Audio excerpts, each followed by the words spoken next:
Assalamualaikum warahmatullahi wabarakatuh.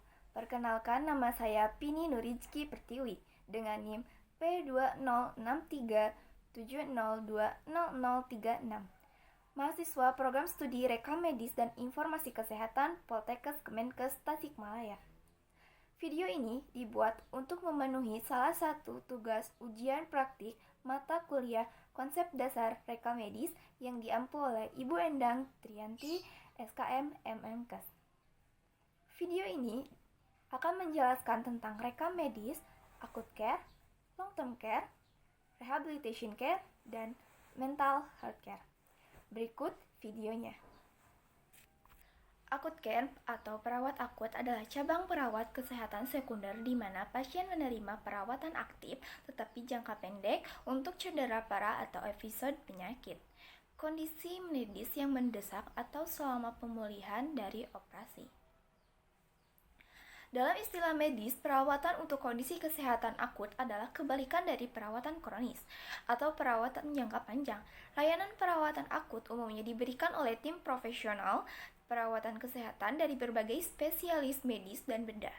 Perawatan akut mungkin memerlukan perawatan di unit gawat darurat rumah sakit, pusat bedah rawat jalan, pusat perawatan darurat atau fasilitas rawat inap jangka pendek lainnya, bersama dengan bantuan layanan diagnostik, operasi, atau tindak lanjut perawatan rawat jalan di masyarakat.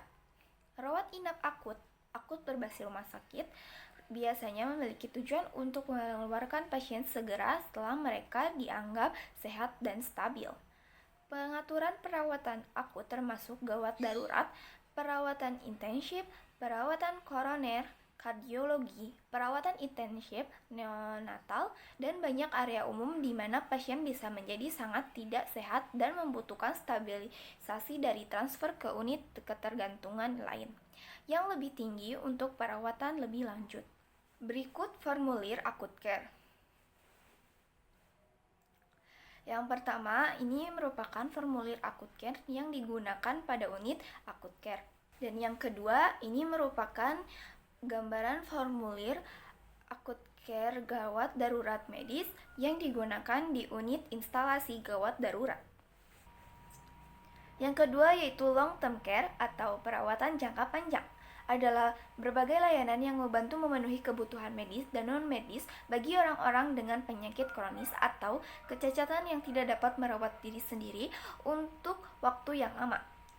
Perawatan jangka panjang difokuskan pada layanan individual dan terkoordinasi yang mempromosikan kemandirian, memaksimalkan kualitas hidup pasien, dan memenuhi kebutuhan pasien selama periode waktu tertentu.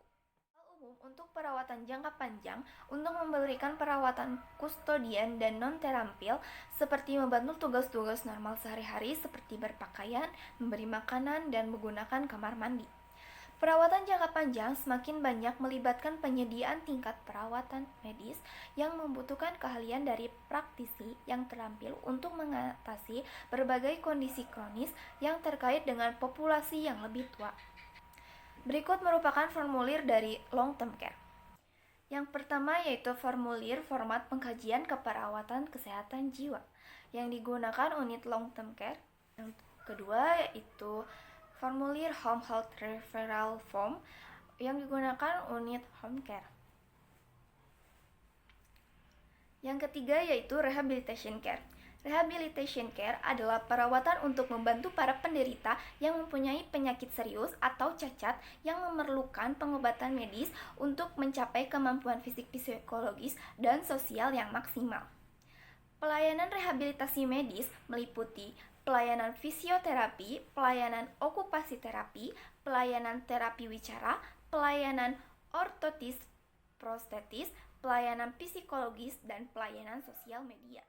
Ada 3 jenis kecacatan atau gangguan atau kerusakan yang biasa terjadi pada penderita yang memerlukan rehabilitasi, yaitu impairment, yaitu suatu kerusakan yang bisa kembali seperti semula. Handicap, yaitu kerusakan irreversible terkait efek lingkungan. Yang ketiga, disabilitas, yaitu kerusakan reversible atau irreversible. Beragam kondisi yang memerlukan rehabilitasi, yaitu 1. Rehabilitasi pada penderita jantung, kedua, rehabilitasi pada penderita stroke, yang ketiga, rehabilitasi pada penderita hernia nucleus pulposus atau HNP, yang keempat, rehabilitasi pada penderita penyakit paru obstruktif kronik. Berikut formulir dari rehabilitation care. Yang pertama yaitu formulir asesmen pasien rehabilitasi yang digunakan unit pasien atau klien fisioterapi.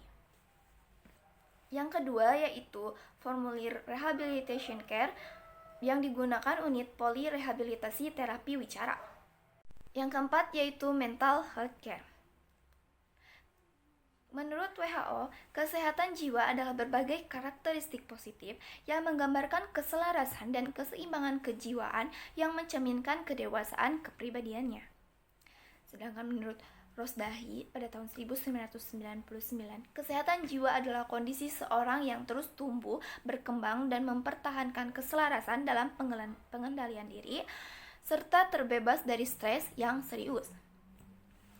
Menurut Undang-Undang Kesehatan Jiwa Nomor 3 Tahun 1966, kesehatan jiwa adalah kondisi yang memungkinkan perkembangan fisik, intelektual, emosional secara optimal dari seseorang dan perkembangan ini berjalan selaras dengan orang lain. Berikut formulir dari mental health care. Yang pertama yaitu formulir mental health assessment yang digunakan unit kesehatan jiwa. Yang kedua yaitu formulir mental health intake form yang digunakan unit kesehatan jiwa. Berikut penjelasan yang dapat saya sampaikan. Mohon maaf apabila terdapat kesalahan. Akhir kata, wassalamualaikum warahmatullahi wabarakatuh.